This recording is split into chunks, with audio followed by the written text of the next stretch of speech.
अस्सलाम वालेकुम। जब आप अपनी गाड़ी के कैबिन को ऊपर उठाते हैं तो बहुत ज़्यादा ज़ोर लगाना पड़ता है, और जब इसी तरह नीचे करना पड़े तो भी बहुत ज़्यादा ज़ोर लगाना पड़ता है। तो दोस्तों, आज की वीडियो में हम आपको बताएंगे कि ये मसला क्यों पैदा होता है और इसका हल क्या है। वीडियो स्टार्ट करने से पहले आपसे छोटी सी रिक्वेस्ट है कि चैनल को सब्सक्राइब कर लें ताकि इस तरह की मज़ीद वीडियो आप तक बर वक्त पहुँचती रहे।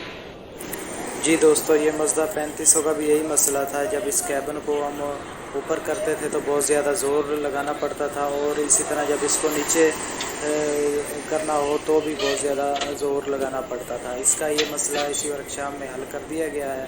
थोड़ी सी मालूमात मैं आपको देता चलूँ तो इसकी जो ये तड़ वाली प्लेट है, इसको गर्म करके थोड़ा सीधा कर दिया गया था, और इसकी तड़ थोड़ी सी बढ़ा दी गई है, जिसकी वजह से ये मसला हल हुआ है।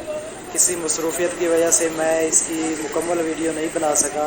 नेक्स्ट टाइम आपको इसकी मुकम्मल वीडियो बना के अपने यूट्यूब चैनल पे शेयर करूँगा। तब तक अगर आप चैनल पे नए हैं तो इसको सब्सक्राइब कर लें ताकि नेक्स्ट वीडियो आप तक बर वक्त पहुँच सके। तो आज की वीडियो में इतना ही, मिलते हैं नेक्स्ट वीडियो में। अल्लाह हाफ़िज़।